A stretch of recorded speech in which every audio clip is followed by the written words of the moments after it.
Hello दोस्तों, कैसे हैं आप लोग? आई होप सब अच्छे होंगे। मैं आपका दोस्त, आपका गाइड, आपका मेंटर बिंदु प्रकाश द्विवेदी सभी लोगों का अपने YouTube channel elite mind institute में स्वागत करता हूं।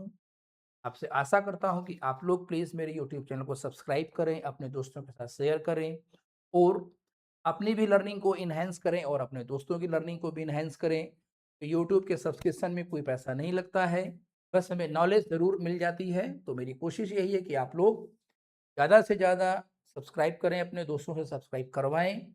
और एक जो बहुत ज़रूरी चीज़ है कि जो भी लेक्चर्स मैं प्रोवाइड करता हूँ, वो सिर्फ़ इस पॉइंट ऑफ व्यू में प्रोवाइड करता हूँ कि आप जिस भी टाइप के एग्ज़ामिनेशन की तैयारी कर रहे हों, उस एग्ज़ामिनेशन की तैयारी में जितना जितना ज़्यादा से ज़्यादा मेरी हेल्प हो सके, वो मैं करने की कोशिश करता हूँ। क्योंकि हेल्प एक ऐसी चीज़ है जो मैं आपको इस ऑनलाइन मीडियम के थ्रू आप लोगों को पहुँचा सकता हूँ और आप लोगों को कभी भी किसी टॉपिक पे कोई भी कोई भी कह सकते हैं चीज़ें समझनी है सब, तो आप लोग मुझे कमेंट बॉक्स में लिख करके दे सकते हैं कि सर, ये एक टॉपिक है जो हमने समझने की भी कोशिश की थी अपने टेक्स्ट बुक से, वो हमको कम समझ में आया है, क्या आप इस पर एक वीडियो हमारे लिए बना सकते हैं? तो मैं स्पेशली आप लोगों के लिए भी ऐसे वीडियो बना करके अपलोड कर सकता हूँ। Just I need your support.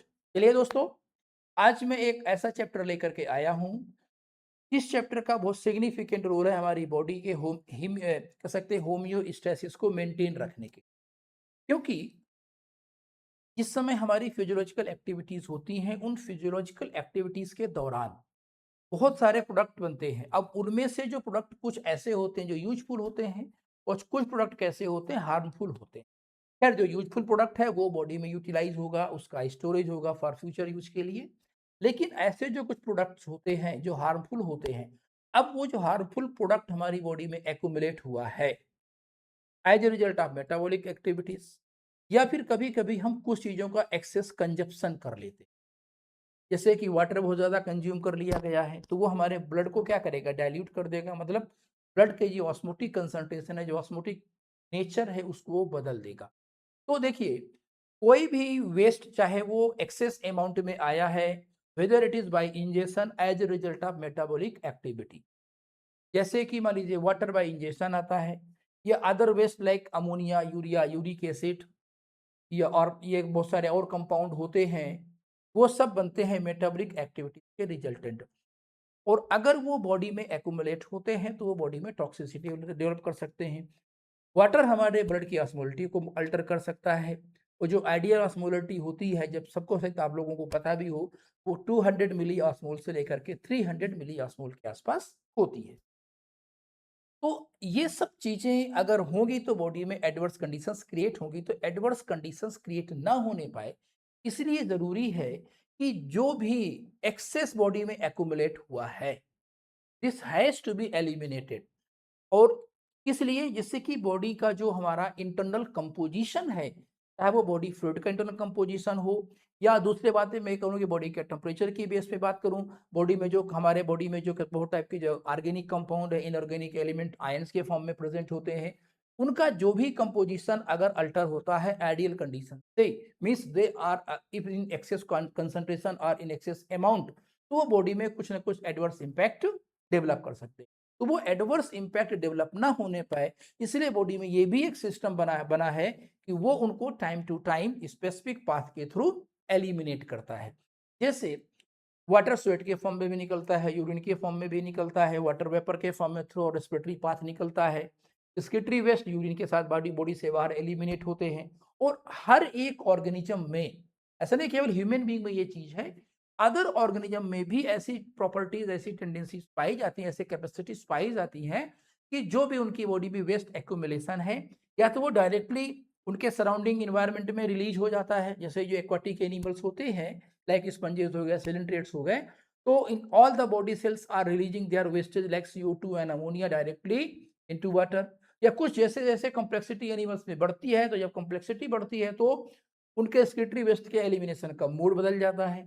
उनके स्किटरी वेस्ट जो होते हैं वो बदल जाते हैं उनके हैबिटेट के अकॉर्डिंगली। तो आज हम जो पढ़ने वाले हैं वो यही पढ़ने वाले हैं कि कौन कौन से स्किटरी वेस्ट बॉडी में बनते हैं, इस तरीके से एनिमल्स में उनकी बॉडी ऑस्मोलिटी मेंटेन रहती है, मतलब बॉडी फ्लूइड की जो ऑस्मोलिटी मेंटेन रहती है। एनिमल्स में कितने टाइप के एक्सक्रीटरी ऑर्गन्स होते हैं, that mean how which kind of excretory organs are being used in animals as to eliminate the wastage। और ये सब कुल मिलाकर के हमारी बॉडी की होम्योस्टेसिस को मेंटेन रखने का काम करता है। दो चीजें होती हैं, होम्योस्टेसिस और एक होता है हीमोस्टेसिस। हीमोस्टेसिस होता है ब्लड क्लॉटिंग, तो हमें होम्योस्टेसिस और हीमोस्टेसिस के बीच में कोई भी कंफ्यूजन नहीं रखना चाहिए। ठीक है, आज का जो मैं डिस्कस करने वाला हूं, जो हम आज से चैप्टर स्टार्ट कर रहे हैं, वो है एलिमिनेशन ऑफ एक्सक्रीटरी वेस्ट, जो क्लास 11th बायोलॉजी का टॉपिक है, और उसी में से मल्टीपल टॉपिक्स हम वन बाय वन पढ़ेंगे। आज का जो हमारा टॉपिक है वह यही है, जो एक्सक्रीटरी वेस्ट कौन कौन से हैं, कौन कौन से एक्सक्रीटरी ऑर्गन्स हैं, और कैसे ऑस्मोलिटी मेंटेनेंस होता है। आज के टॉपिक के डिलीवरी के टाइम पे मेरी कोशिश यही रहेगी कि इस टॉपिक से रिलेटेड आपके जो डाउट्स हैं वो पूरी तरीके से क्लियर हो जाएं, और फिर भी अगर कहीं कोई कमी रह जाती है तो please do comment to me comment box, and I will try to help you out as much as I can. Okay दोस्तों, चलिए स्टार्ट करते हैं अपनी जर्नी को। देखिए, सबसे चीज हम देख रहे हैं कि ऑस्मो रेगुलेशन। ऑस्मो रेगुलेशन क्या है? That mean regulating osmolality of body fluid. अब बॉडी फ्लूइड की अगर हम ऑस्मोलिटी की बात करें तो सबसे पहले हमें समझना चाहिए कि ऑस्मोलिटी क्या होती है। देखिए, मैं तो एक बायोलॉजी का पर्सन, बायोलॉजी स्टूडेंट हूँ, बायोलॉजी लर्नर हूँ। केमिस्ट्री का ज्यादा मुझे कोई नॉलेज तो खैर है भी नहीं, और ना मुझे रखने की जरूरत है, क्योंकि मेरा अपना सब्जेक्ट मेरे लिए सफिशियंट है आप लोगों तक पहुंचने के लिए। तो नॉर्मल केस पे कहें कि जो हमारे बॉडी फ्लूइड में सोल्यूट होता है, वो बॉडी फ्लूइड की एक कंसंट्रेशन को मेंटेन करता है, और उसके रिस्पेक्ट में उसको ऑस्मोलिटी के रेफरेंस हम लोग यूज करते हैं। मींस हमारे जो बॉडी फ्लूइड की जो आइडियल ऑस्मोलिटी होती है, अगर जो खासकर जो एनिमल्स होते हैं, मोस्ट ऑफ एनिमल की जो आइडियल ऑस्मोलिटी होती है वो लगभग कितनी होती है? 200 टू 300 मिली ऑस्मोल पर लीटर के आसपास बॉडी फ्लूइड ऑस्मोलिटी पाई जाती है, and this is the ideal osmolality. और इस होम्योस्टेसिस को मेंटेन करने के लिए ऑस्मोलिटी को मेंटेन रखना जरूरी है। जैसे मान लीजिए कोई पर्सन एक्सरसाइज कर रहा है, तो उस एक्सरसाइज के टाइम पे उसकी बॉडी में स्वेटिंग स्टार्ट होगी। अब जब स्वेटिंग स्टार्ट होगी तो वाटर लॉस होगा, और वाटर कहाँ से? बॉडी फ्लूइड से ही निकलता है बाहर। तो वो जो वाटर लॉस हो रहा है उसके कारण भी बॉडी फ्लूइड ऑस्मोलिटी बढ़ेगी, मतलब हमारे बॉडी फ्लूइड, चाहे वो ब्लड है, लिम्फ है, या एक्स्ट्रासेल्युलर फ्लूइड है, वहां वाटर कंटेंट बढ़ेगा। तो अब उसको मेंटेन करने का हमारे पास क्या तरीका है? हम इनटेक ऑफ वाटर शुरू करते हैं, और वो वाटर हमारे बॉडी फ्लूइड में मिक्स होकर के दोबारा हमारी बॉडी की ऑस्मोलिटी को मेंटेन कर देता है। ठीक है, साथ ही साथ जब मेटाबॉलिक एक्टिविटीज होती हैं तो बहुत सारे स्किटरी वेस्ट भी बनते हैं। अब ये स्किटरी वेस्ट बॉडी में टॉक्सिसिटी डेवलप कर सकते हैं, तो टॉक्सिसिटी ना होने पर ऐसे इनको टाइमली रिमूवल किया जाए। अब होता क्या है कि जब इन स्किटरी वेस्ट का रिमूवल होता है तो कुछ ना कुछ वाटर भी इनके साथ एलिमिनेट होगा। Means along with the skittery waste, some amount of water is also being eliminated। अब अगर वाटर एलिमिनेट होगा तो साथ में फिर बॉडी ऑस्मोलिटी चेंज होगी, तो फिर इसको रिस्टोर करने की कोशिश करेंगे, इधर बाय इनटेक ऑफ वाटर और बाय एनी अदर मैकेनिज्म। जैसे कि जो बहुत सारे जूसी फ्रूट्स होते हैं, या कुछ ऐसे फ्रूट्स हैं जैसे कि ये हम वाटरमेलन की बात करें, या कुछ ककम्बर क्यूकम्बर की वजह में वाटर कंटेंट ज्यादा होता है, हम उनको इनटेक करके भी अपनी वाटर रिक्वायरमेंट को पूरा करते हैं। तो एनिमल्स में देखिए, एक तो सबसे पहली चीज है, body fluid osmolality ideal condition में मेंटेन रहनी चाहिए, और उस मेंटेनेंस रखने के लिए या तो वाटर इनटेक बाय ड्रिंकिंग होता है, या फिर कुछ जूसी फ्रूट्स या वाटर कंटेनिंग रिटेनिंग फ्रूट्स को हम कंज्यूम करके करते हैं। और जब स्किटरी वेस्ट का एलिमिनेशन होता है तो भी हमारे बॉडी फ्लूइड की ऑस्मोलिटी अल्टर होती है। तो आज का जो हम यहाँ डिस्कस करने वाले हैं कि ये किस तरीके से बॉडी बैलेंस होगी, क्योंकि अभी आप यहाँ पर अगर देखो तो पूरा इम्बैलेंस कंडीशन दिखाई दे रही। हमें ऐसे लाना है कि बिल्कुल एक स्ट्रेट लाइन पे आ जाए। आगे बढ़ते हैं। जो एनिमल्स होते हैं नेचर में वो बेसिकली दो टाइप के होते हैं। कुछ एनिमल्स ऐसे हैं जिनमें ऐसी कैपेसिटी पाई जाती है कि वो अपने बॉडी फ्लूइड कंसंट्रेशन की, बॉडी फ्लूइड ऑस्मोलिटी को सराउंडिंग के हिसाब से अल्टर कर लेते हैं। मींस अगर कोई जैसे मान लीजिए मैराइन एनिमल है, तो वो अपनी बॉडी फ्लूइड ऑस्मोलिटी को इस लेवल पर लाके ले आएगा कि उसकी बॉडी का ऑस्मोलिटी और आउटसाइड जो इन्वायरमेंट है दैट मराइन वाटर है उसकी ऑस्मोलिटी के बराबर हो जाए, या वो कुछ फ्रेश वाटर में है तो उसके हिसाब से उसकी ऑस्मोलिटी एडजस्ट कर लेते हैं। तो ऐसे एनिमल जो बॉडी में या तो सॉल्ट को रिटेन करते हैं, सॉल्ट यहाँ पर मैं अगर कहूं तो उनको क्या कहते हैं? ऑस्मोलाइट्स बोला जाता है। क्या बोलते हैं? ऑस्मोलाइट्स। ऑस्मोलाइट्स। और वो ऑस्मोलाइट मेन आते हैं, जैसे कि एक तो होता है यूरिया, एक होता है ट्राई मिथाइल अमीनो ऑक्साइड। ये कुछ ऐसे ऑस्मोलाइट्स होते हैं, मतलब ये कुछ ऐसे बायोमोलिक्यूल्स, ऐसे कंपाउंड होते हैं जो हमारे ब्लड में सोल्यूबल होकर के या एनिमल के ब्लड में डिसॉल्व होकर के उनकी ऑस्मोलिटी को इंक्रीज करा देते हैं। तो osmoconformers actively osmoregulation नहीं करते, बट करते क्या है कि they change their body fluid osmolality according to the environment. उनका जो सराउंडिंग होता है, जिस हैबिटेट में वो पाए जाते हैं, उस हैबिटेट के अकॉर्डिंगली अपने बॉडी फ्लूइड ऑस्मोलिटी को अल्टर कर देते हैं, either by accumulating the material और बायोमोलिक्यूल्स इनसाइड देम और बाय एलिमिनेटिंग देम। और उसमें से जो एक्यूमुलेशन के फॉर्म में अगर देखा जाए तो यूरिया और ट्राइमिथाइल अमीनो ऑक्साइड का ज्यादा होता है। और ऑस्मो जो कन्फर्मर्स होते हैं वो ऐसे कुछ एनिमल्स होते हैं जिनमें जो कह सकते हैं जो एनर्जी प्रोडक्शन कैपेसिटी कंपैरेटिवली कम पाई जाती। क्यों? क्योंकि उसके दूसरे एस्पेक्ट अगर हम ऑस्मो रेगुलेशन की बात करें तो osmo regulation highly energy dependent mechanism है। मींस यहाँ पर एटीपी कंजप्शन बहुत ज्यादा होगा, और जब एटीपी कंजप्शन बहुत ज्यादा होगा तो ऐसे एनिमल में जो सिंपल टाइप के कुछ एनिमल्स होंगे वो उस एनर्जी को सप्लाई नहीं कर पाएंगे, तो sustenance of the life in animal में नहीं हो पाता है। तो osmo confirm match the environment, means जो इन्वायरमेंटल ऑस्मोलिटी होती है उस हिसाब से अपनी बॉडी की ऑस्मोलिटी को मेंटेन करते हैं, और that is why they do not actively undergo the process of osmo regulation. Energy expenditure minimal रहता है। High tolerant of cellular osmotic shift, means ये लो ऑस्मोलिटी को भी टोलरेट करने की क्षमता रखते हैं और high osmolality in the environment को भी को टोलरेट करने की क्षमता रखते हैं। Means high range of salt जो वेरिएशन इन एनवायरनमेंट हो रहा है उसको ये कह सकते हैं टोलरेट करने की क्षमता रखते हैं। मींस ये जो एनिमल होते हैं they basically come under category of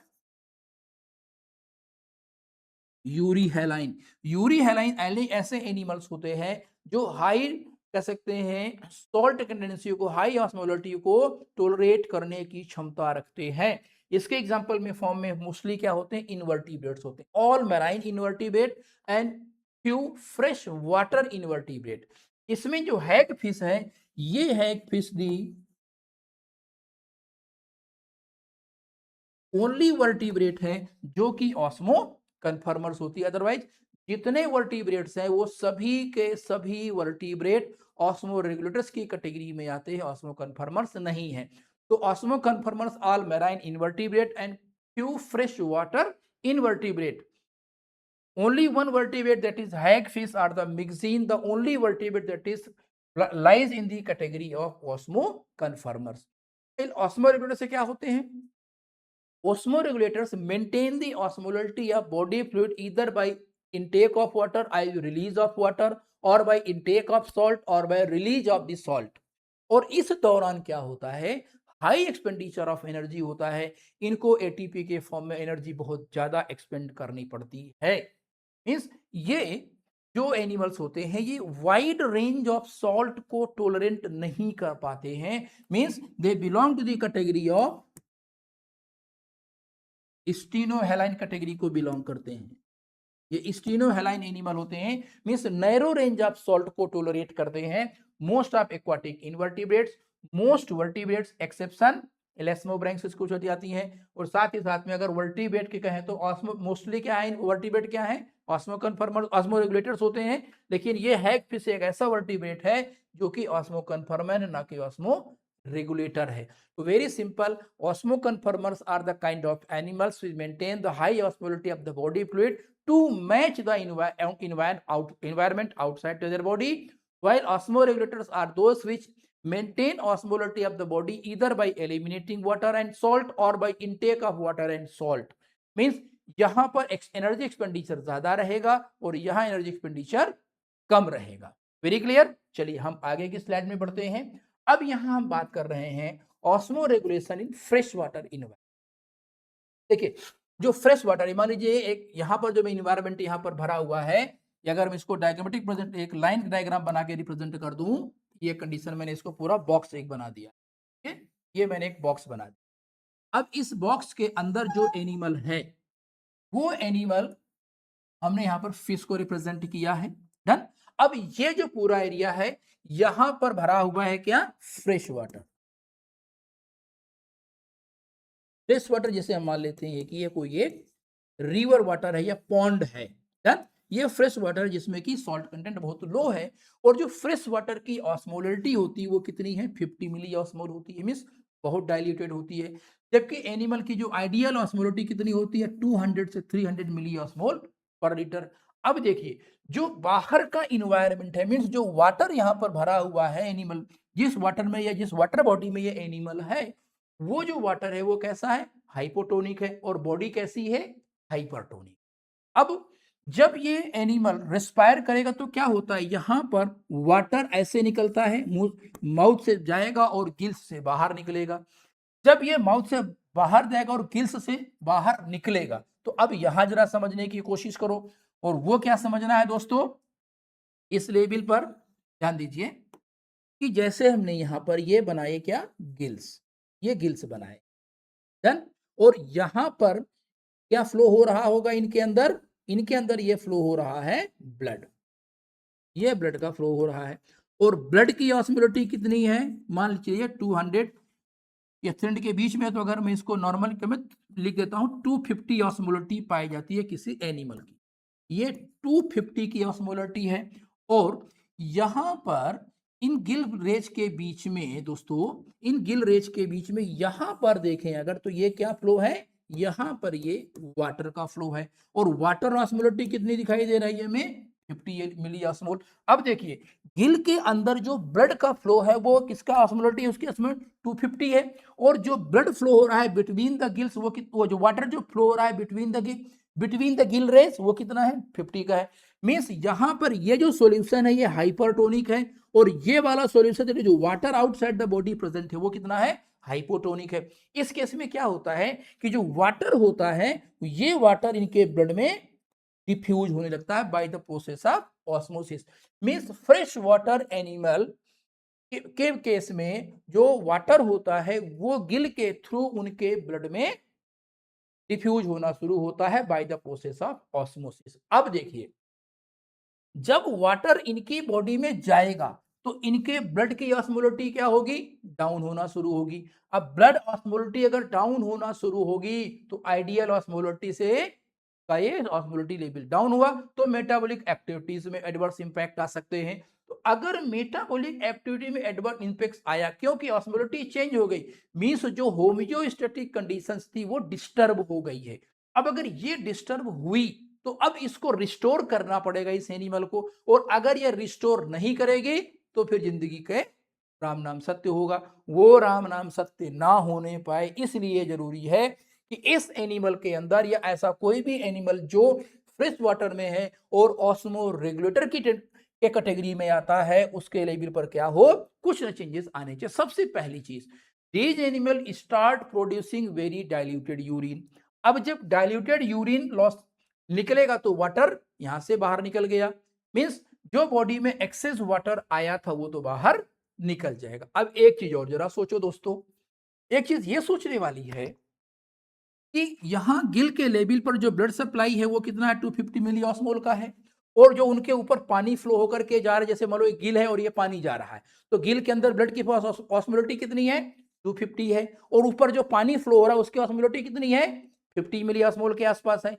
अब देखो मतलब ब्लड के अंदर मिनरल कंटेंट ज्यादा है और वाटर में मिनरल कंटेंट कम है, तो वाटर जो जाएगा वो कहां जाएगा, ब्लड में जाएगा, क्योंकि ब्लड कैसा है, हाइपरटोनिक है, और बाहर का पानी हाइपोटोनिक है। और ये हमारी साइंस कहती है कि जो वाटर होता है from high concentration of it's high concentration to lower concentration जाएगा, जहां पर पानी ज्यादा है वो लेस उस एरिया पे जाएगा जहां पर पानी कम हो। तो ब्लड में पानी कम है एज पर the data given over year, और बाहर वाटर ज्यादा है, तो बॉडी वाटर गेन तो करेगी। अब उस वाटर गेन जो आया है तो उस एक्सेस वाटर को रिमूव करने के लिए these animal start producing very diluted urine. Means ये एनिमल उस वाटर को बैलेंस करने के लिए क्या प्रोड्यूस करते हैं, डाइल्यूटेड यूरिन। अब जब डाइल्यूटेड यूरिन होगा तो अनडाउटेडली किसी न किसी हद तक इनको एक्सेस वाटर से छुटकारा मिलेगा। सेकेंड चीज क्या होगी इसके केस में, सेकेंड चीज अभी हम जो समझने वाले अब वो क्या है, देखिए दो चीजें हैं कि अगर मैं यहां पर ऐसे बना देता हूं, इधर मान लीजिए यहां पर ये क्या था, वाटर था, और इसको थोड़ा सा चेंज कर देता हूं, इधर ये वाटर है जिसकी ऑस्मोलिटी कितनी 50 है, और इधर क्या है, ब्लड है जिसकी ऑस्मोलिटी कितना है, मान लेते हैं 250 है। तो होता क्या है, वाटर जो हो गया वो तो इधर चला गया, डन, वाटर गया इधर, that mean inside the body of animal. अब दूसरी चीज यहां पर देखें तो यहां पर जो सोल्यूट कंसंट्रेशन एनिमल बॉडी में ज्यादा है और वाटर में सोल्यूट कंसंट्रेशन कम है, तो इस केस पर they will lose the solute, मतलब बॉडी से मिनरल इनकी बॉडी से लॉस होना शुरू हो जाएगा। तो उधर वाटर ज्यादा आया, खैर उसको इन्होंने बाय प्रोड्यूसिंग डाइल्यूटेड यूरिन उसको एलिमिनेट कर दिया, लेकिन अब जो मिनरल लॉस हो गई है उस मिनरल लॉस को भी तो रिकवर करना पड़ेगा। In that case these animal actively Uptake minerals, और खास करके मोनोवैलेंट आयन का इंटेक करते हैं, मोनोवैलेंट आयन का इंटेक करते हैं। इनके यहाँ जो गिल्स हैं जो दोस्तों, ये गिल्स होते हैं, इस गिल्स के लेवल पर ही दोनों काम होते हैं। गिल्स के थ्रू पानी ब्लड में जाता है और गिल्स के थ्रू ही सॉल्ट लॉस होना शुरू हो जाएगा। क्यों, बॉडी में सॉल्ट ज्यादा है, पानी में सॉल्ट कम है, तो यहां पर सॉल्ट का डिफ्यूजन चालू हो जाएगा from high concentration to low concentration. तो वो जो मिनरल लॉस हुआ है, तो उस मिनरल लॉस को अगर इनको रिकवर करना है तो they have to take minerals from water. तो होता क्या है, इन गिल्स के लेवल पर स्पेसिफिक टाइप की सेल्स पाई जाती हैं जिनको बोलते हैं आइनोसाइट्स और दी क्लोराइड सेल। अब देखिए दोस्तों, chloride cell start taking minerals, खास करके मोनोवैलेंट आयंस फ्रॉम वाटर। बहुत सही, वाटर में मिनरल ज्यादा है या बॉडी में ज्यादा है, अगर यहां देखो तो वाटर में कम है और बॉडी में ज्यादा है, मींस जो इनटेक ऑफ मोनोवैलेंट आयन होगा अगेंस्ट कंसंट्रेशन ग्रेडियंट होगा, मींस एक्टिव एब्जॉर्प्शन होगा, और एक्टिव एब्जॉर्प्शन होगा तो अनडाउटेडली यहां पर एटीपी का यूज होगा। और दैट इज व्हाई मैंने प्रीवियसली स्लाइड में बताया है कि osmo regulation is energy dependent mechanism, means these animals have to expend energy in order to intake minerals or monovalent ions like sodium ion, chloride ions from water inside their body. This is done by the specific type of cells present in their gills, and these cells are known as chloride cells or the ionocytes. So ionocytes are the chloride cells present at the gill lamella. These actively uptake minerals or monovalent ions from water, very clear, in order to compensate the loss of ions from through their gills, very clear। तो इन मोनोसेक इन aquatic body में, कौन सी fresh water aquatic body में जो animal पाए जाते हैं उनमें कंटिन्यूसली वाटर इनटेक होता है बाय ऑस्मोसिस, और मिनरल्स का डिफ्यूजन आउटसाइड द बॉडी हो जाता है। तो एक्सेस वाटर को एलिमिनेट करने के लिए ये डाइल्यूटेड यूरिन प्रोड्यूस करते हैं, और साथ ही साथ जो मिनरल लॉस है उसको रिकवर करने के लिए इनकी क्लोराइड सेल्स या आइनोसाइट के द्वारा, जो कि गिल्स में पाई जाती हैं, आइनोसाइट या क्लोराइड सेल्स कहां प्रेजेंट है, ये गिल्स में है, गिल्स में पाई जाती हैं, और वहां पर यह actively intake of monovalent ion कहते हैं। और in this way fresh water animals होते हैं अपने बॉडी फ्लूइड ऑस्मोलिटी को मेंटेन करता है, वेरी क्लियर। एक्टिव क्यों है ये आपको पता है, सिंपल सी चीज है, क्योंकि बॉडी में मिनरल कंटेंट ज्यादा है और वाटर में बाहर कम है, तो अगेंस्ट कंसंट्रेशन ग्रेडियंट हो रहा है, और इसीलिए यहां पर एक्टिव अपटेक होगा, मतलब एटीपी का कंजप्शन या एटीपी की एनर्जी का यूटिलाइजेशन होगा। नेक्स्ट आता है अपने पास osmoregulation in case of marine water. अब अगर मैराइन वाटर जिसके बाहर भरा हुआ है, इस मैराइन वाटर की ऑस्मोलिटी अप्रोक्सीमेट 1000 मिली ऑस्मोल है, और बॉडी ऑस्मोलिटी वही 250 से 300 के आसपास आ गई। तो अब इस केस पर देखो, यहां पर जो वाटर होगा वो कैसा है, हाइपरटोनिक है, लेकिन इस एनिमल की जो बॉडी है दोस्तों, वो बॉडी कैसी है, वो hypotonic. Animal body is hypotonic, while outside surrounding में जो वाटर मेराइन वाटर प्रेजेंट है वो है हाइपरटोनिक। अब समस्या यहां पर क्या होगी दोस्तों, ध्यान दें, यहां पर क्या प्रेजेंट, मेराइन वाटर, और ये हो गया इसका बॉडी फ्लूइड। ये हुआ एनिमल का बॉडी फ्लूइड। इसकी ऑस्मोलरिटी आउटसाइड वाटर कितना है 1000, इसको हमने मान लिया अप्रोक्सीमेट 250 या हम 300 भी लिख सकते हैं, उससे कोई इश्यूज नहीं होगा। अब साहब देखिए जो बॉडी है वो कैसी है, हाइपोटोनिक है कंपेयर टू द आउटसाइड, और बाहर का एनवायरनमेंट कैसा, हाइपरटोनिक। मींस जो मराइन वाटर है उसमें वाटर कंटेंट कम है और सॉल्ट कंटेंट ज्यादा है।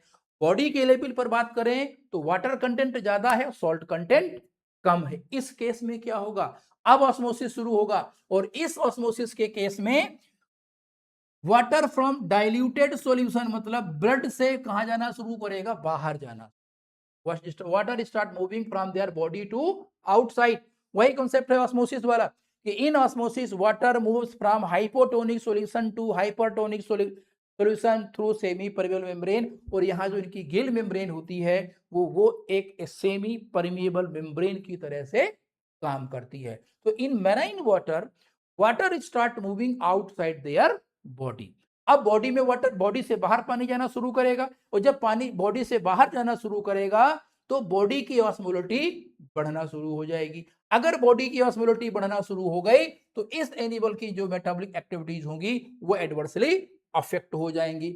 वो एडवर्स अफेक्ट ना होने पाए, इट मींस अगेन इस एनिमल को या इन एक फ्रेश मैराइन वाटर एनिमल को अपनी ऑस्मोलिटी को मेंटेन करना पड़ेगा। अब इसके लिए क्या करेंगे, यहां पर वाटर लॉस हो रहा है थ्रू गिल सरफेस, तो उस वाटर लॉस को रिकवर करने के लिए दीज एनिमल ड्रिंक वाटर, ये पानी पीना शुरू करेगा।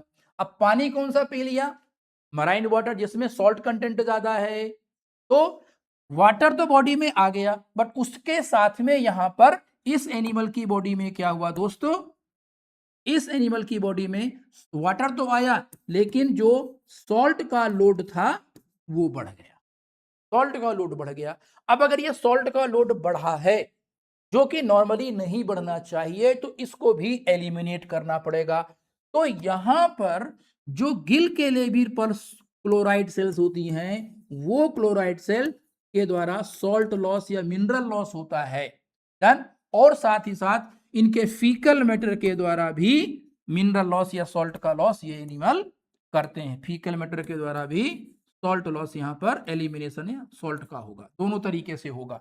जो गिल के सरफेस होगा वो मोनोवैलेंट होगा, मोनोवैलेंट जैसे कि sodium ion, chloride ion etcetera है। जबकि यहां से जो सॉल्ट लॉस होगा वो होगा divalent, like calcium, magnesium etcetera होगा। चलिए साहब, तो animal body losing water in marine habitat, and in order to fulfill the water loss the animal have to drink water, and the water they are drinking is marine water having huge amount of the salt। तो salt concentration बढ़ना शुरू होगा। तो in this condition to कह सकते हैं bring about the homeostasis with respect to the salt concentration, these animal start eliminating salt। तो divalent ion के फीकल मैटर के साथ में जाएंगे और monovalent ion through Gill surface से जाएंगे। और वही गिल्स में सेल मैंने बताई कौन सी, आयनोसाइड क्लोराइड सेल्स। तो क्लोराइड सेल्स हियर क्या करेगी, इन क्लोराइड सेल्स का काम होता है elimination of the monovalent ions. जैसे फ्रेश वाटर में अपटेक कर रही थी और यहां ये एलिमिनेशन करेगी। अब अच्छा भाई साहब एलिमिनेशन करेगी तो अगेन एनिमल बॉडी की ऑस्मोलिटी 1000 तो कभी हो नहीं सकती है, वो तो समुद्र का मरीन वाटर तो है, लेकिन एनिमल बॉडी की ऑस्मोलिटी कभी 1000 नहीं होगी। तो साहब अगर मान लो 300 की भी ऑस्मोलिटी है, मींस यहां पर ऑस्मोलिटी 250 या 300 है और बाहर ऑस्मोलिटी 1000 है, तो सॉल्ट कहां ज्यादा है, सॉल्ट इधर ज्यादा है और सॉल्ट इधर कम है। तो again there is a movement of ion from low concentration to high concentration. Body में सॉल्ट कम है, भले ही वो पानी पीने पर आया था, बट इतना भी नहीं जाएगा कि ऑस्मोलिटी 1000 पहुंच जाए, क्योंकि अगर ऑस्मोलिटी 1000 पहुंच जाएगी तो एनिमल मर जाएगा, बिकॉज ये ऑस्मो कन्फर्मर नहीं है, ऑस्मो रेगुलेटर्स होते हैं। तो बॉडी में सॉल्ट कंटेंट आउटसाइड एनवायरनमेंट के कंपैरेटिवली कम है, and through their gill surface with the help of chloride cell ये एनिमल सॉल्ट को लूज कर रहा है। और अगर वो सॉल्ट को लूज कर रहा है तो again movement of salt against concentration gradient, तो once again there is active loss of ions होगा। कुल मिलाकर के चाहे वो मैराइन वाटर हो या वो फ्रेश वाटर हो, इन दोनों के केस में सॉल्ट का इनटेक और जो रिलीज होगा वो दोनों एक्टिव होगा, क्योंकि दोनों के केस में फ्रेश वाटर में क्या हो रहा है दोस्तों, फ्रेश वाटर में हो रहा है फ्रेश वाटर के केस में क्या होगा, जो एनिमल है वो भी एनर्जी को यूज करेगा और यहाँ पर ये भी एनर्जी का यूज करने वाला है। तो दैट इज वाई जो ऑस्मोरेगुलेशन है हाईली एनर्जी डिपेंडेंट मैकेनिज्म होती है। अब आते हैं अगले टॉपिक पर, टेरेस्ट्रियल टेरेस्ट्रियल हैबिटेट में कैसे मेंटेन है। अगर हम ह्यूमन बीइंग की बात करते हैं तो ह्यूमन बीइंग में भी वाटर की रिक्वायरमेंट बहुत ज्यादा है। टोटली हमारी बॉडी में, टोटल बॉडी के 70% के आसपास वाटर पाया जाता है। इस 70% में अगर किसी भी कारण से हमारी बॉडी का 12% वाटर भी लॉस हो जाए तो हमारी डेथ हो सकती है। मीन 70 में केवल 12% की लॉस हो जाए तो डेथ हो सकती है। अब वो लॉस, वाटर लॉस कैसे होती है, जैसे पर्सन मान लीजिए सिंपल कोई वॉकिंग करना शुरू कर देगा तो बॉडी में हीट बढ़ेगी, क्योंकि जब वॉकिंग करेगा या कोई फिजिकल एक्टिविटी करेगा तो फिजिकल एक्टिविटी टाइम में मसल्स के लेवल पर हीट जनरेट होती है और वो हीट हमारे बॉडी का टेम्परेचर को इंक्रीज करती है। तो टेम्परेचर को मेंटेन करने के लिए क्या होता है, हमारी बॉडी का एक्सेस, हमारी बॉडी का जो वाटर होता है वो एक्सेस हीट को पिकअप करके एज स्वेट एलिमिनेट होगा। अब स्वेट के फॉर्म में वाटर लॉस हुआ तो भी बॉडी से ही पानी निकला, डन। और मैक्सिमम जो वाटर लॉस हमारी बॉडी से होता है वो स्वेट के फॉर्म में हो रहा है। अब इस केस पर अगर 12% वाटर लॉस भी हो रहा है तो हमारी बॉडी में एक फेटल कंडीशन क्रिएट होती है। या मान लीजिए कोई पर्सन है किसी स्पोर्ट्स एक्टिविटी में है, या कोई भी पर्सन मान के जो भी किसी मस्कुलर एक्टिविटी में इन्वॉल्व है, स्ट्रेनस फिजिकल एक्टिविटी में इन्वॉल्व है, तो आप देखोगे कि आफ्टर सम टाइम उसकी बक्कल कैविटी में ड्राइनेस आती है। अब बक्कल कैविटी में ड्राइनेस आने का एक ही कारण है कि प्रोडक्शन ऑफ सलाइवा कम है। इसके पीछे रीजन क्या है कि जब हम स्ट्रेनस फिजिकल एक्टिविटी करते हैं तो बॉडी में हीट जनरेट हुई, हीट ने बॉडी के टेम्परेचर को इंक्रीज किया। उस टेम्परेचर को डाउन लाने के 37 डिग्री पर सेंटीग्रेड पर लाने के लिए क्या हुआ, वाटर ने एक्सेस हीट को पिकअप किया और एज ए स्वेट बाहर एलिमिनेट। तो जब कंटिन्यूअसली स्वेट लॉस बॉडी से होगा, मतलब वाटर लॉस बॉडी से होगा, तो हमारे ब्लड में वाटर कंटेंट घटने लगता है जितना कि होना चाहिए। अब वाटर कंटेंट घटेगा और इस केस में अगर सलाइवा उतना ही निकले, क्योंकि सलाइवा में 99% वाटर है, तो जैसे हमारे ब्लड में वाटर कंटेंट कम हुआ मतलब ब्लड की ऑस्मोलरिटी बढ़ी, इमीडिएटली क्या होता है, जो हमारा पैरासिम्पैथेटिक सिस्टम वो शट डाउन हो जाएगा और सलेवरी सिक्रीशन शुरू हो जाएगा। अब जैसे सलेवरी सिक्रीशन शुरू हुआ क्या, बक्कल कैविटी में ड्राइनेस आई एंड देयर इज कह सकते हैं desire to drink water and we immediately intake water to fulfill the lost water from body. That means in human being जो water loss होती है उसको हम by drinking पूरा करते हैं या कुछ water holding foods को खा करके भी कर सकते हैं। दूसरा एक एनिमल होता है कंगारू रैट। कंगारू रैट एक ऐसा एनिमल है जो बेसिकली डेजर्ट में पाया जाता है और एक ऐसा एनिमल है जो थ्रू आउट लाइफ पानी नहीं पीता और 100% ड्राई सीड्स को फीड करता है। तो इसमें दो तीन चीजें, नंबर एक मोस्टली तो एक तो रात में एक्टिव होता है तो हीट का एक्सपोजर कम रहेगा तो बॉडी से वाटर लॉस कम होगा। दूसरी चीज, ये अपने मेटाबॉलिक वाटर का 90% या उससे ज्यादा पानी रिकवर कर लेता है। एक वर्ड आया मेटाबॉलिक वाटर। देखिए अगर हम कोई भी मेटाबॉलिक एक्टिविटीज की बात करें, जैसे अगर मैं मान लो एक सिंपल रिएक्शन लिखता हूँ रेस्पिरेशन की, जैसे कि रेस्पिरेशन में क्या है कि C6H12O6 प्लस 6O2। जब ये रेस्पिरेशन की प्रोसेस हमारी बॉडी में होती है तो क्या होता है, बनता है 6CO2 प्लस 6H2O और प्लस ATP का प्रोडक्शन होता है। ठीक दोस्त, तो यहां पर ये जो वाटर निकला ये एक मेटाबॉलिक प्रोसेस का ही तो प्रोडक्ट, बाय प्रोडक्ट है, तो इसको बोलते हैं मेटाबॉलिक वाटर। तो ये जो कंगारू रैट होता है अपनी बॉडी में होने वाले मेटाबॉलिक रिएक्शंस के दौरान जो पानी बनता है उस वाटर को भी ये एब्जॉर्ब करने की क्षमता रखता है, रिटेन करने का, रिकवर कर लेता है। और दैट इज वाई ये थ्रू लाइफ वाटर इनटेक नहीं करता। इवन इसके जो नॉस्ट्रिल्स होते हैं उन नॉस्ट्रिल्स में एक काउंटर करंट मैकेनिज्म होता है कि जो एयर बाहर जा रही होती है उसमें वाटर वेपर होती है, तो उस वाटर वेपर को ये अपने ब्लड में वापस एब्जॉर्ब करने की क्षमता रखता है। तो मैक्सिमम कंडीशन पर ये वाटर लॉस को रोक लेता है। दूसरा हम बात करते हैं कैमल की। कैमल डेजर्ट में पाया जाने वाला एनिमल होता है। अब इसमें थोड़ा सा अगर देखें जैसे कि रेनी सीजन है, यहाँ पर फूड अवेलेबिलिटी बहुत ज्यादा होती है, तो उस दौरान ये क्या है, मैक्सिमम फूड कंजप्शन करेगा। और फूड इंटेक ज्यादा करने पर क्या होता है कि जो एक्सेस फूड होता है वो in the forms of white fat इसके कहां पर, हम्प में कलेक्ट होता जाकर। तो यहां पर जो डिपॉजिट है व्हाइट फैट का कलेक्शन होता है। During summer season it can live as long as 1 week without water. तो उस 1 वीक में इसमें क्या एडजस्टमेंट होता है इसके बॉडी के सिस्टम्स में कि ये विदाउट वाटर इवन 1 वीक भी सरवाइव कर सकता है। सबसे पहली दोस्त बात कि ड्यूरिंग दिस टाइम ये यूरिन प्रोडक्शन लगभग हॉल्ट कर देता है, बंद कर देता है। और उस दौरान बॉडी में प्रोड्यूस जो स्किटरी वेस्ट यूरिया होता है वो अपनी पूरी बॉडी में डिस्ट्रीब्यूट कर देता है। पूरी बॉडी सेल से वो सब यूरिया को डिस्ट्रीब्यूट कर देगा, जिससे कि किसी एक सेल के लेवल पर यूरिया कंसंट्रेशन इतना ज्यादा ना हो पाए कि उस सेल की मेटाबॉलिक एक्टिविटीज सस्पेंड हो जाए। तो पहला काम, तो during summer when it is not getting sufficient water, उस दौरान ये यूरिन लॉस कम कर देगा। फीकल मैटर यूरिन लॉस नहीं करेगा और फीकल मैटर बहुत लगभग ड्राई होगा। दूसरी चीज, इसका ये जो फैट यहाँ डिपॉजिट, समर सीजन है तो आप समर में जो डेजर्ट एरिया होते हैं वहां केवल पानी की ही कमी नहीं है, जंगलों में घासें भी सूख जाती है, मतलब फूड की भी कमी हो गई।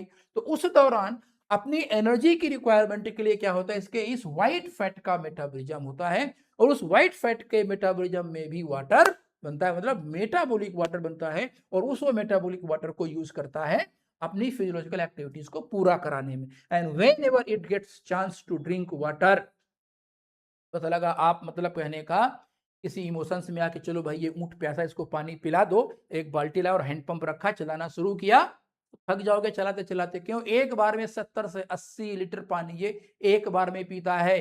तो फिर वो आपका जो इमोशन है ना वो कहीं किनारे निकल जाएगा, आपको खुद इतना पसीना आ जाएगा कि आपको पानी पीना पड़ जाएगा। खैर ये ऐसा करिए क्योंकि एनिमल्स हैं, एनिमल को उनको वैसे तो पानी मिलेगा नहीं, तो थोड़े अपने इमोशंस को ध्यान में रखते हुए उनको पानी पिलाइए। डन। आपको तो वैसे भी इजीली पानी अवेलेबल हो ही जाएगा। ठीक है दोस्तों, तो टेरेस्ट्रियल हैबिटेट में भी other other different different modes पाए जाते हैं for purpose of regulating body fluid osmolality. ठीक है, वह लॉस ऑफ वाटर होता है तो मोस्टली जो टेरेस्ट्रियल एनिमल होते हैं वाटर वो इनटेक करते हैं, या कुछ केस में यूरिन लॉस उनमें कम हो जाता है। और कुछ एनिमल ऐसे होते हैं जो अपना मैक्सिमम मेटाबॉलिक वाटर को कंजर्व करके उसी का यूटिलाइजेशन अपनी मेटाबॉलिक एक्टिविटीज में कंटिन्यूसली करते रहते हैं।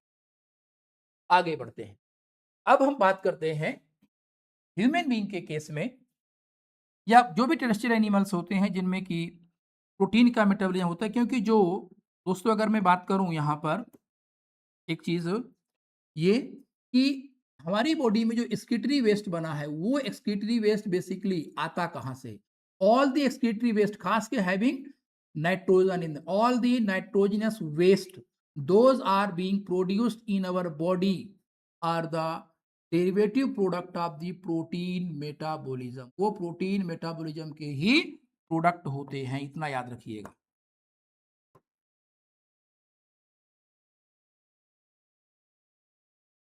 डन। चलिए ध्यान देते हैं थोड़ा सा वहां पर करेक्शन था तो मैंने कर दिया। जिस समय प्रोटीन का मेटाबॉलिज्म, अब जो हम प्रोटीन डिफरेंट सोर्सेज से लेते हैं, चाहे वो पल्सेस के फॉर्म में ले या किसी अदर किसी सोर्स से लिया जाए, जब प्रोटीन इनटेक किया जाता है तो जो प्रोटीन्स हैं उन प्रोटीन्स में बहुत डिफरेंट डिफरेंट टाइप के अमीनो एसिड है। अगर मैं बात करूं नियर अबाउट 250 या 300 plus amino acid containing protein हम इनटेक करते हैं। बट हमारी बॉडी में उन मान लो जो 300 अमीनो एसिड, मान लो बात यहां मैं करूं कि यहां पर अप्रोक्सीमेट यहां पर कितना है, नियर अबाउट मान लिया जाए कि ये इधर लिखते हैं ज्यादा बेटर रहेगा क्योंकि कुछ आगे एक्सप्लेन भी कर सकते हैं। यहां पर जो अमीनो एसिड इनटेक हुआ इन प्रोटीन वो लगभग 300 प्लस अमीनो एसिड्स। प्रोटीन लिया, उसका डाइजेशन हुआ, तो उस डाइजेशन के बाद जो प्रोटीन्स होते हैं वो अपने बिल्डिंग ब्लॉक या constituent that is amino acid में ब्रेक डाउन हो जाए। अब वो जो amino acid 300 plus amino acid है, अब ये 300 प्लस अमीनो एसिड में से अगर देखा जाए तो केवल 20 यूज्ड फॉर रीसिंथेसिस ऑफ प्रोटीन्स, मतलब दोबारा हमारी बॉडी के अकॉर्डिंगली प्रोटीन बनाने के लिए इन 300 में केवल 20 अमीनो एसिड का ही यूज होता है। जो प्रोटीन हम बाहर के किसी रिसोर्स से लेते हैं वो प्रोटीन हमारे बॉडी के हिसाब से नहीं होता है। अगर इस नेचर में बायोमोलिक्यूल में डाइवर्सिटी देखी जाए तो हाईएस्ट डिग्री ऑफ जो डाइवर्सिटी है वो प्रोटीन्स में पाई जाती है। Highest degree of diversity proteins में है। इवन डीएनए और आरएनए से कहीं ज्यादा डाइवर्सिटी प्रोटीन्स में पाई जा रही है। जितने जितने टाइप के एनिमल्स हैं उनमें कुछ ना कुछ ऐसी प्रोटीन्स हैं जो डिफरेंटली 100% दूसरे एनिमल से अलग मिलेगी। कुछ कॉमन जरूर है बट वो कॉमन भी डिफरेंस है। एग्जाम्पल सिंपल देता हूं मैं, इंसुलिन। अगर हम 3 एनिमल ले लें, पिग, काऊ और ह्यूमन, तो तीनों का इंसुलिन का काम है ब्लड शुगर को कम करना। लेकिन तीनों के केस में 2 या 1 या 2 अमीनो एसिड का डिफरेंस मिलेगा। तो प्रोटीन्स में हाईएस्ट डाइवर्सिटी पाई जाई, मींस जो प्रोटीन हमने बाहर के रिसोर्सेज से कंज्यूम किया है उस प्रोटीन में वो एमिनो एसिड तो हैं जो हमारी बॉडी की रिक्वायरमेंट के हिसाब से प्रोटीन को रिसिंथेसाइज करने के लिए चाहिए। But at the same time we intake excess amino acid.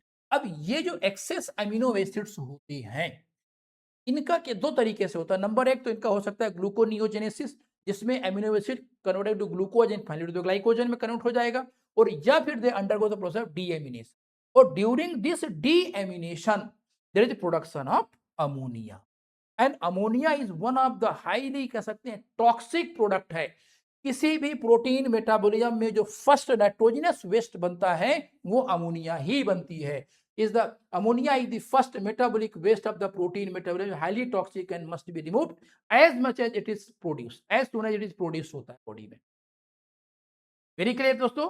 तो जो प्रोटीन हम इनटेक करते हैं, the proteins have large number of amino acid, out of them 20 are used for inside the body for resynthesis of the proteins, while the rest of amino acid either undergo the process of gluconeogenesis so that they are converted into glucose and finally the glycogen में convert हो जाते हैं, and rest of amino acid they undergo the process of deamination। क्योंकि हमारी body में amino acid को store करने की क्षमता नहीं है।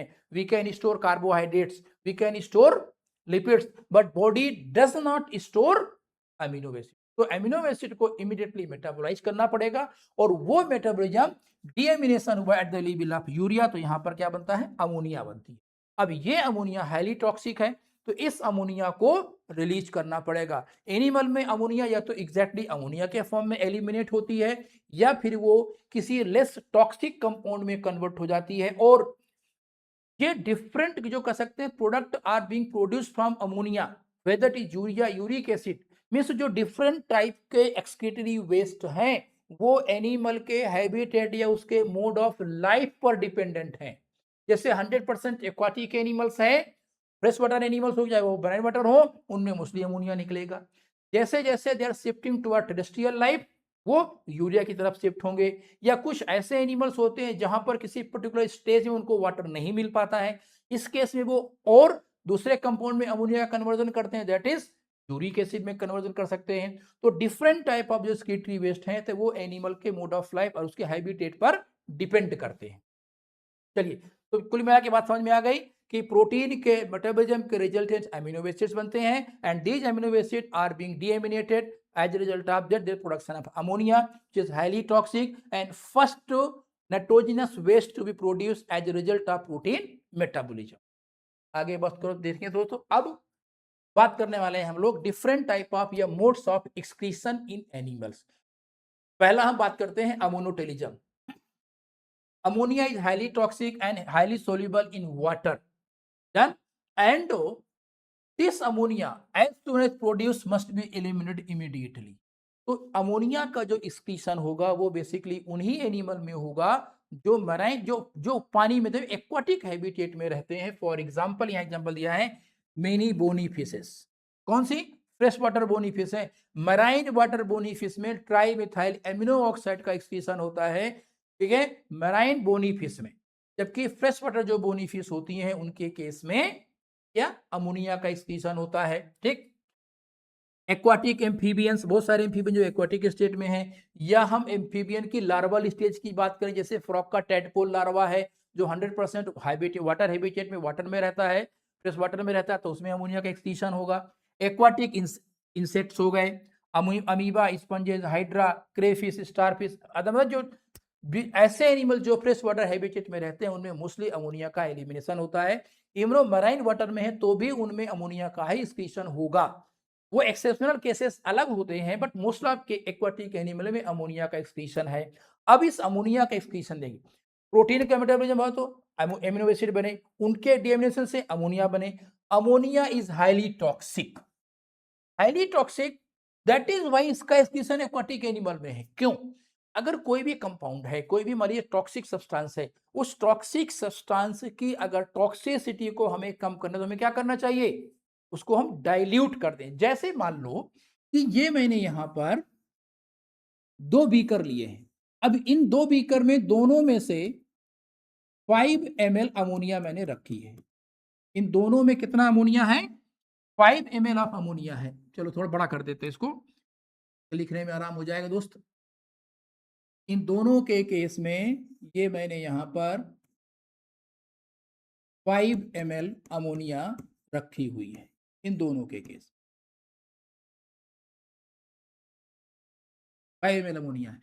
और यहां पर जो मैंने वाटर ऐड किया है, मान लीजिए मैंने यहां पर वाटर ऐड किया कितना? 1 लीटर, और यहां पर मैंने वाटर ऐड कर दिया है 3 लीटर। अब ये बताओ टॉक्सिसिटी ऑफ अमोनिया किस में ज्यादा होगी? अनडाउटेडली टॉक्सिसिटी ऑफ अमोनिया इसके लेवल पर क्या होगा?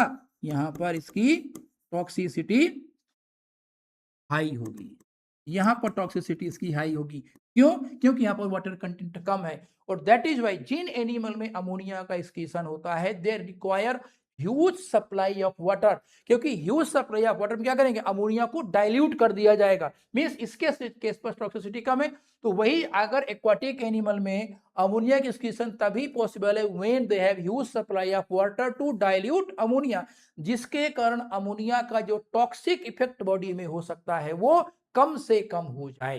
दूसरी चीज, अमोनिया बेसिकली गैसियस फॉर्म में रहती है, तो maximum ammonia is being diffuse directly through gills.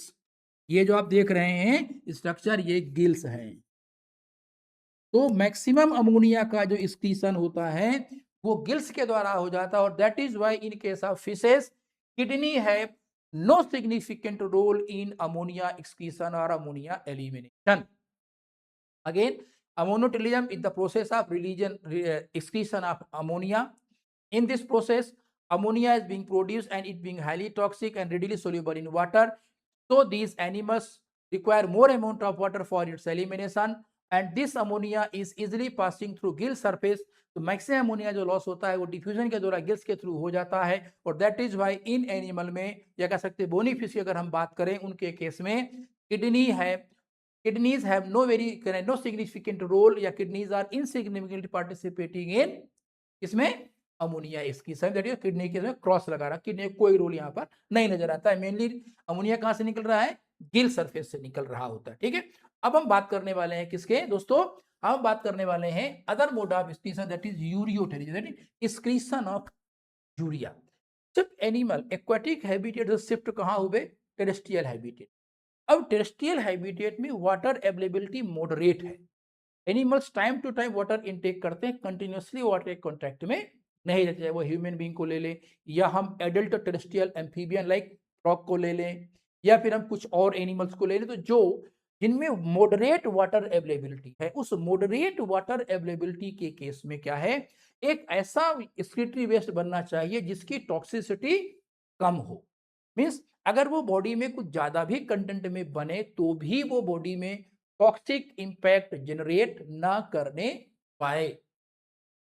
तो अब ह्यूमन बीइंग में भी देखिए इनटेक ऑफ अमोनिया होता ही है, वो सॉरी प्रोटीन होता ही है। प्रोटीन का मेटाबॉलिज्म होगा तो वहां भी amino acid and then ammonia बनेगी। अब ये जो अमोनिया होती है, this ammonia should be immediately converted into less toxic compound, that is urea.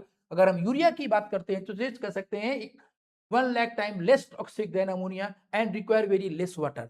अब देखिए टॉक्सिक तो है, लेकिन टॉक्सिसिटी होने के बावजूद भी ये यूरिया एज एन ऑस्मोलाइट काम करती है, मतलब हमारे बॉडी फ्लूइड की ऑस्मोलिटी को स्पेसिफिक डिग्री तक, स्पेसिफिक लेवल पर मेंटेन रखने का काम करती है। That is why we also retain ammonia in our blood, but जितना चाहिए उससे अगर एक्सेस है वही यूरिया बॉडी से बाहर एलिमिनेट होगा। अदरवाइज अगर ज्यादा अमोनिया एलिमिनेट होगा तो फिर बॉडी ऑस्मोलिटी वैसे भी घट जाएगी। तो हमारी बॉडी में जो नॉर्मल यूरिया लेवल होता है वो अप्रोक्सीमेट 18 to 38 मिलीग्राम पर 100 ml ब्लड पाया जाता है। इतना चाहिए हमारे।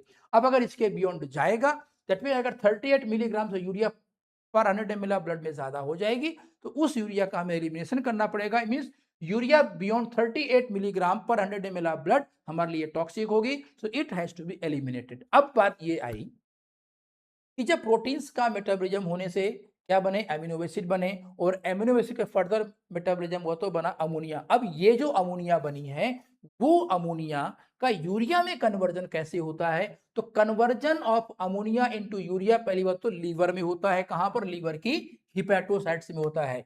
मींस दिस यूरिया साइकिल और ornithine cycle taking place in liver, ये लीवर में होती है दोस्तों, ये लीवर में होती है। डन। अब यहां पर क्या है, देखिए अमोनिया, तो 2 molecules ammonia, 1 molecule of CO2 and 2 ATPs। अब कार्बन डाइऑक्साइड कहां से आया, ये जो carbon dioxide, this carbon dioxide comes from carbohydrate metabolism. जिस समय कार्बोहाइड्रेट का बॉडी में मेटाबॉलिज्म होता है, उस कार्बोहाइड्रेट के मेटाबॉलिज्म के टाइम पर, कार्बोहाइड्रेट का जब मेटाबॉलिज्म होता है, मींस जब ग्लूकोज का ब्रेक डाउन होता है, उसका एरोबिक रेस्पिरेशन तो कार्बन डाइऑक्साइड बनती है ना, वही ये कार्बन डाइऑक्साइड। तो ammonia from protein metabolism and carbon dioxide from carbohydrate metabolism. Means urea cycle के द्वारा दो डिफरेंट मेटाबॉलिक वेस्टेज को एलिमिनेट करते हैं। वो दो डिफरेंट कौन, ammonia from protein metabolism and carbon dioxide from carbohydrate metabolism. तो 2 molecule of ammonia and 1 molecule of carbon dioxide and 2 molecules of ATP react with each other in order to make the product called as carbamyl phosphate। इन दोनों के reaction से ये बना carbamoyl phosphate. This carbamoyl phosphate react with ornithine present in liver cell. Liver की जो sales होती हैं वहां पर ऑर्निथिन एक नॉन प्रोटीन अमीनो एसिड पाया जाता है। ये नॉन इसेंशियल अमीनो एसिड है, इसका बॉडी में सिंथेसिस हमारी हिपैटोसाइट खुद करती रहती हैं। तो 2 molecule of ammonia, 1 molecule of carbon dioxide and 2 molecule of ATP react each other to make carbamyl phosphate। This carbamyl phosphate react with ornithine amino acid present in hepatocytes and brings about conversion or formation of citrulline, another type of amino acid। Now this citrulline get converted into arginosuccinic acid. Arginosuccinic acid further change into the arginine and during this process there is a release of urea. तो अब ये urea का जो reproduction होता है वो hepatocyte में होता है, और हिपैटोसाइट में भी दो जगह है, एक तो माइटोकॉन्ड्रिया और उसके साइटोसोल मतलब साइटोप्लाज्म। कुछ काम कहां हो रहा है, माइटोकॉन्ड्रिया में होता है और कुछ काम साइटोसोल में है। ओवरऑल अगर मैं नेट की बात तो सिंपल याद रखना है आपको कि यूरिया का जो प्रोडक्शन होता है वो लीवर में होता है। मींस लीवर की हिपैटोसाइट के द्वारा यूरिया का प्रोडक्शन किया जाता है। और अब देखो यूरिया बना कहां, लीवर में बना। अब लीवर में से एक ब्लड वेसल निकलती है, कौन सी, हिपैटिक वेन। हिपैटिक वेन कहां जाएगी, मिलेगी inferior vena cava. Inferior vena cava to right atrium. Right atrium से कहां जाएगा ब्लड, लेफ्ट टू तो राइट वेंट्रिकल में जाएगा। मैं इसका आपको फ्लो चार्ट बना देता हूं कि किस तरीके से यूरिया किडनी तक पहुंचती है। ध्यान देंगे।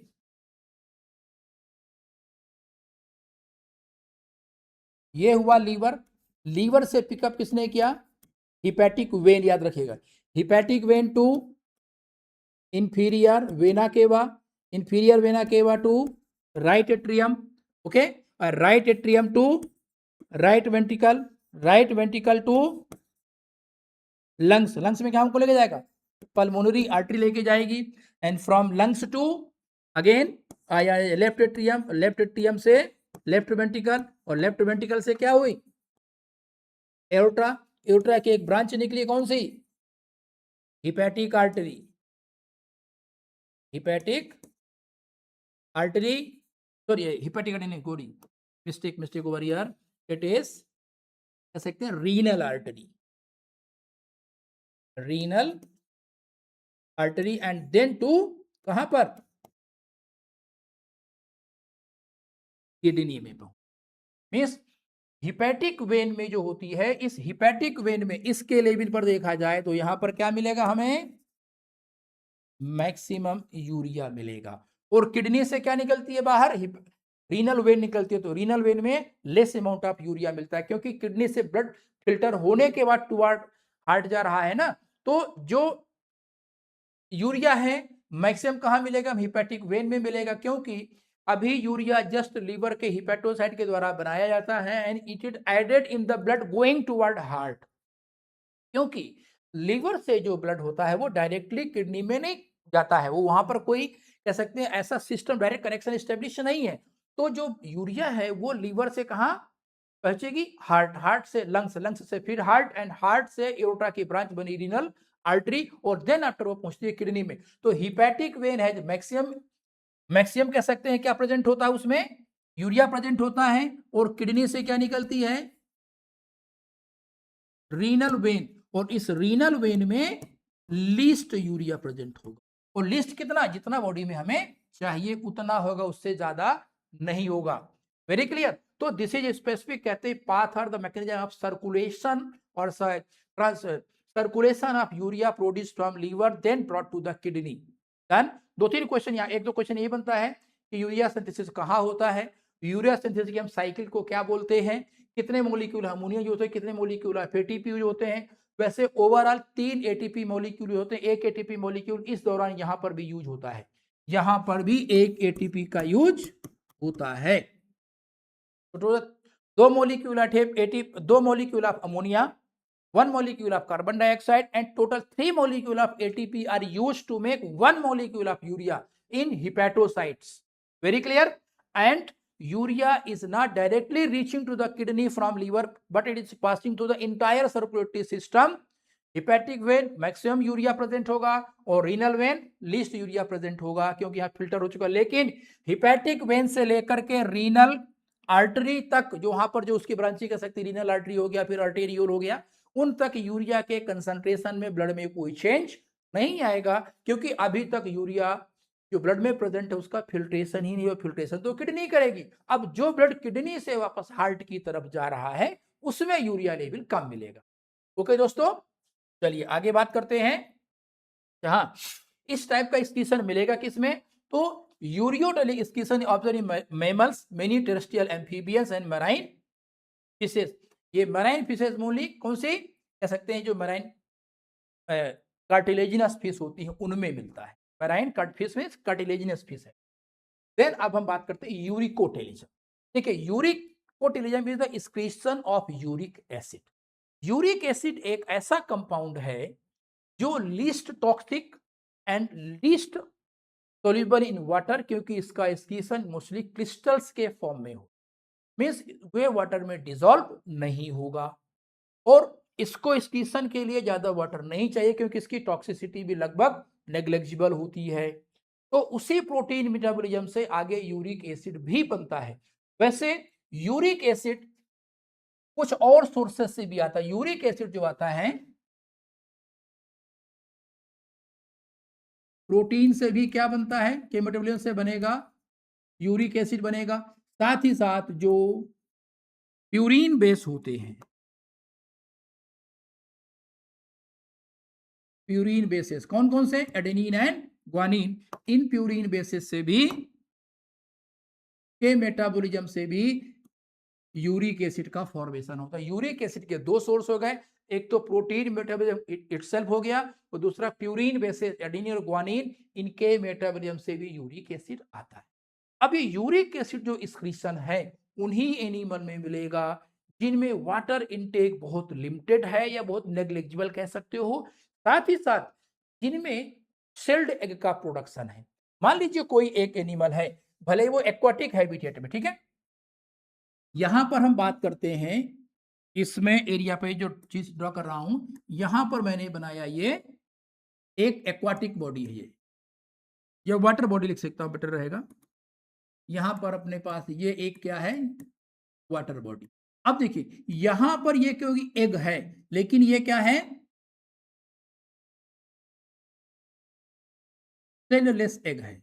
अब इसके केस में अगर अमोनिया बनी भी तो सेल ना होने के कारण अमोनिया डायरेक्टली वाटर में डिफ्यूज हो जाएगी। इसके एम्ब्रियोनिक डेवलपमेंट में कोई ज्यादा इंपैक्ट नहीं आने वाला है, क्योंकि वाटर अवेलेबिलिटी यहाँ बहुत ज्यादा है, और दूसरा एग के ऊपर सेल जो होता है वो नहीं है, तो ammonia directly diffuses outside the egg into water.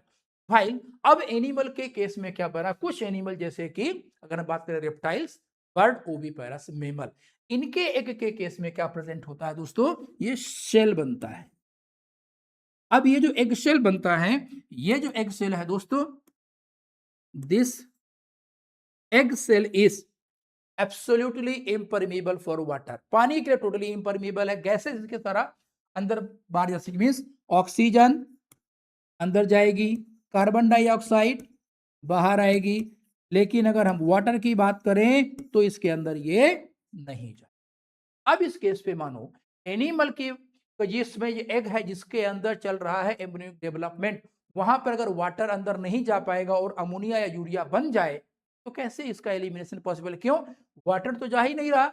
Ammonia हो तो उसको ह्यूज अमाउंट ऑफ वाटर चाहिए, यूरिया के लिए मॉडरेट अमाउंट ऑफ वाटर चाहिए, और इन दोनों केस में अगर यूरिया अमोनिया बन जाती, जहां पानी अवेलेबल, वाटर अवेलेबिलिटी नहीं है, तो यहाँ पर इसकी सन पॉसिबल नहीं है। तो यूरिया अमोनिया जो यहाँ पर एक्यूमुलेट होंगे, वो एम्ब्रियो के ऊपर टॉक्सिक इंपैक्ट डालेंगे और एम्ब्रियो की डेथ हो जाएगी। तो ऐसे एनिमल जिनमें शिल्ड एग का प्रोडक्शन होता है, कह सकते हैं क्लिडोइक एग्स का प्रोडक्शन होता है, इन एनिमल में एक another mode of excretion evolve हुआ, और वो ऐसा हुआ कि एक ऐसा एक्सक्रीटरी वेस्ट बने जिसके एलिमिनेशन के लिए वाटर रिक्वायरमेंट जीरो मानी जाए, क्योंकि इसका जो प्रोडक्शन होता है मोस्टली क्रिस्टल के फॉर्म में होता क्या है कि ये एम्ब्रियो जो यूरिक एसिड बनाएगा, वो यूरिक एसिड एम्ब्रियो से बाहर निकल के एम्ब्रियो और सेल के बीच में कहीं जाकर के कलेक्ट होता है। ये यूरिक एसिड क्रिस्टल स्पेस के फॉर्म में होता है। जैसे अगर किसी बर्ड की बीट को कहीं आपने ऑब्जर्व किया तो उसमें कुछ क्रिस्टल्स होते हैं, वो यूरिक एसिड क्रिस्टल्स होते हैं, और बर्ड के बीच वाटर कंटेंट बहुत कम होता है। डन। तो in case of animal, those are producing shelled eggs or cleidoic eggs. In these animal, excretory waste is produced which is least toxic and require least quantity of water for its elimination, and that is uric acid. This uric acid produced by the embryo and collected between embryo and the cell, and it does not affect adversely to this developing embryo. Means ये terrestrial habitat में जो animal जिनमें sailed egg का production होता है, उनमें एक कह सकते हैं इवोल्यूशनरी एडाप्टेशन ऐसा आया कि एम्ब्रियो का जो डेवलपमेंट है वो आसानी से हो पाए, और उसमें किसी भी टाइप के टॉक्सिक कंपाउंड का जो एक्सक्रीटरी वेस्ट या मेटाबॉलिक प्रोसेस के द्वारा बना हुआ जो टॉक्सिक कंपाउंड है, वो उसको उस पर कोई भी ऐसा हार्मफुल इंपैक्ट रिप्रेजेंट ना कर पाए। तो the fish and amphibian lay shell less egg, that is why यहाँ पर आसानी से अमोनिया का एलिमिनेशन हो जाता है। लेकिन अगर हम बात करते हैं तो but sailed egg is close system if an embryo produce ammonia urea, जो समझा चुका कि अगर इस सेल्ड एग की कंडीशन है अमोनिया यूरिया बनेगा तो वाटर वहां पर मिलेगा नहीं, वो एम्ब्रियो डेथ हो जाएगी। तो दैट इज वाई बनाएगा uric acid almost completely insoluble in water, it precipitates out solution as solid paste के फॉर्म में बाहर आया, इसका एम्ब्रियो से कोई लेना देना नहीं रहेगा। और इस टाइप का जो एक्सक्रीशन होता है वो कहाँ मिलेगा? रेप्टाइल से मिलेगा, बर्ड में मिलेगा, लैंड स्नेल से मिलेगा, एंड इंसेक्ट्स में मिलेगा, क्योंकि यहां पर भी सेल्ड एग का ही प्रोडक्शन होता है। डन। तो यूरिक एसिड एक्सक्रीशन उन्हीं एनिमल में मिलेगा जहां सेल्ड एग प्रोडक्शन हो, इनको वाटर कंटेंट की ज्यादा जरूरत नहीं होती है। Uric acid is the metabolized product of protein as well as of कौन से एडेनिन प्यूरिन नाइट्रोजनस बेस का होता है। अब हम आगे पढ़ने वाले हैं। ये ग्राफ बना हुआ है, आप पर देखें तो वाटर रिक्वायरमेंट, जैसे अमोनिया को सबसे ज्यादा पानी चाहिए और यूरिक एसिड को सबसे कम पानी चाहिए फॉर इट्स एलिमिनेशन। टॉक्सिसिटी की बात करें तो टॉक्सिसिटी घटती हुई नजर आ रही है। अमोनिया हाईली टॉक्सिक है, यूरिया मॉडरेट है या बहुत कम टॉक्सिक है, और यूरिक एसिड सबसे कम टॉक्सिक है। इसके अलावा कुछ और भी एक्सक्रीटरी ऑर्गन्स होते हैं जो एनिमल्स में एलिमिनेट होते हैं, जैसे xanthine, guanine in case of spiders and penguin, और निथिनिक acid in case of bird, hippuric acid ये हमारे मेमल्स में एक्सक्रीट होता है। किटनिन ये मसल का बाय प्रोडक्ट है, जिसमें मस्कुलर एक्टिविटीज करते हैं तो मसल्स में कह सकते हैं फास्फेट स्टोरिंग प्रोटीन फास्फोजेन होता है वर्टिब्रेट में, उसको बोलते हैं क्रिएटिन, और वो बनाता है क्रिएटिन फॉस्फेट। जिस समय मस्कुलर एक्टिविटीज होती है तो क्रिएटिन फॉस्फेट ब्रेक होकर के फॉस्फेट देता है एडीपी को टू मेक फ्रेश एटीपी, और खुद वो उसका एलिमिनेशन हम लोग यूरिन के साथ बॉडी से बाहर कर देते हैं। तो अमोनिया, यूरिया, यूरिक एसिड के अलावा कुछ और भी एक्सक्रीटरी वेस्ट हैं जो एनिमल्स में एलिमिनेट किए जाते हैं। जेंथिन, ग्वानिन स्पाइडर्स और ग्वानिन के पेंगुइन के केस में है, ऑर्निथिक एसिड बर्ड के केस में है, हिप्यूरिक एसिड मैमल के केस में है, और ये क्रिएटिन भी मसल के केस में है। और इतना ही नहीं, बहुत सारे कुछ हम और केमिकल कंजप्शन के जैसे वो ड्रग्स दवाइयाँ होती हैं जो हम ड्रग्स लेते हैं, उनका एक पर्टिकुलर टाइम का मेटाबॉलिज्म होता है और उन ड्रग्स का भी एलिमिनेशन हमारी बॉडी से बाहर होता है। अब यहाँ हम बात करने वाले हैं एक्सक्रीटरी ऑर्गन्स के बारे में। तो एक्सक्रीटरी ऑर्गन का एक चीज यहाँ पर मिसिंग है, और वो किसका मिसिंग है? स्पॉन्जेस, सिलेंट्रेट्स,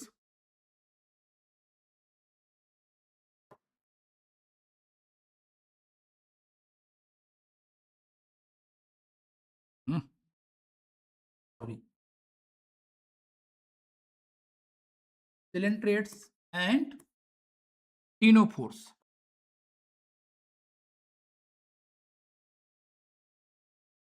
टीनोफोर्स, इनके केस में जो एक्सक्रीशन होता है वो दोस्तों थ्रू जनरल बॉडी सरफेस होता है। मींस इनकी बॉडी की जितनी भी सेल्स होती हैं, they are fairly independent about releasing their own ammonia और excretory waste directly into water. इनके लिए कोई स्पेशलाइज्ड एक्सक्रीटरी ऑर्गन की जरूरत नहीं होती है। फिर हम आगे बढ़ते हैं तो protonephridia. Protonephridia basically present in case of platyhelminthes, that mean flatworm. इसके अलावा protonephridia are also present in certain rotifers, annelids और एक कॉर्डेट है। चलो मैं आपको यहाँ पे एग्जांपल देता हूँ। Name the chordate which have excretory organ और solenocytes flame cells as an excretory organ. वो आप एग्जांपल आप कमेंट बॉक्स में बताइए कि किस कॉर्डेट में, ठीक है, फ्लेम सेल्स पाए जाते हैं as an excretory organ. Done. अब आते हैं दूसरा नेफ्रिडिया। नेफ्रिडिया और एक्सक्रीटरी ऑर्गन के हिसाब एनेलिड्स में पाए जाते हैं। और नेफ्रिडिया हो या कोई भी एक्सक्रीटरी ऑर्गन दोस्त है, वो सभी के सभी एक्सक्रीटरी ऑर्गन्स जो होते हैं वो बेसिकली दो बेसिक काम करते हैं।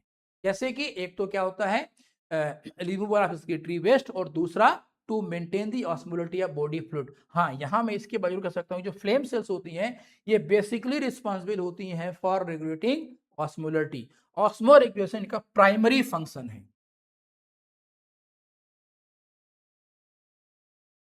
प्राइमरी फंक्शन क्या है? ऑस्मो रेगुलेशन है किसका? फ्लेम सेल्स का या प्रोटोनेफ्रिडिया का। डन। इसके बाद आते हैं अदर टाइप्स जैसे कि malpighian tubules in most of insects हैं, या फिर एंटेनरी ग्लैंड और ग्रीन ग्लैंड के सब क्रस्टेशियंस लाइक प्रॉन में पाए जाते हैं। Then kidney, kidney higher animals, अब एनिमल्स से हायर वर्टिब्रेट्स में पाई जाती हैं। अब किडनी भी तीन टाइप की हैं जो कभी मैं आगे टॉपिक में डिस्कस करूंगा। नाम बता देता हूं, प्रोनेफ्रिक, मेजोनेफ्रिक एंड मेटानेफ्रिक। जो प्रोनेफ्रिक किडनी होती है वो अर्ली कुछ कह सकते हैं कॉर्डेट में पाई जाती है, लाइक साइक्लोस्टोम्स वगैरह में पाई जाती होगी। देन जो मेजोनेफ्रिक किडनी है वो फिशेज में और एम्फीबियन में पाई जाती है। रेप्टाइल्स, बर्ड और मेमल्स के केस में मेटानेफ्रिक किडनी पाई जाती है। इसका मैं एक अलग लेक्चर बताऊंगा, type of kidneys in vertebrates. Then after यहां पर क्या दिया गया है कि एक logical architecture of this survival, मतलब किस टाइप के एनिमल में किस टाइप की एक्सक्रीटरी वेस्ट है, कौन ऑर्गन इन्वॉल्व है, वो ऑस्मो रेगुलेटर है या ऑस्मो कन्फर्मर है। जैसे कि फ्रेश वाटर हैबिटेट में मोस्ट अगर ऑस्मो रेगुलेटर्स हैं तो उनकी बॉडी हाइपरटोनिक होगी, ये अमोनिया एक्सक्रीट करेंगे, और बेसिकली अमोनिया का एक्सक्रीशन गिल्स के द्वारा ज्यादा होता है। किडनी का कोई सिग्निफिकेंट रोल ऑब्जर्व हम नहीं करते हैं। देन आफ्टर मॉडरेट लैंड जो टेरेस्ट्रियल हैबिटेट होता है जहां पर मॉडरेट वाटर अवेलेबिलिटी पाई जाती है, इनके केस में अमोनिया का एक्सक्रीशन होता है, किडनी सिग्निफिकेंट रोल प्ले करती है। और देन आफ्टर अगर आता है डेजर्ट या सेल डिले एनिमल की बात करें तो वहाँ यूरिक एसिड निकलेगा। यहाँ पर किडनी थोड़ा ज्यादा एडवांस कुछ इस तरीके से है कि मैक्सिमम वाटर एब्जॉर्ब करने की क्षमता रखते ताकि वाटर कंजर्वेशन ज्यादा हो सके। और फाइनली इनमें यूरिक एसिड के फॉर्म में होता है। थैंक यू दोस्तों, आई होप आप लोगों को आज आनंद आया होगा, पढ़ने में मजा आया होगा। मैंने भी पूरी कोशिश की आप लोगों तक ये कंटेंट को अच्छे तरीके से पहुंचाने की। थैंक यू दोस्तों, गॉड ब्लेस यू ऑल।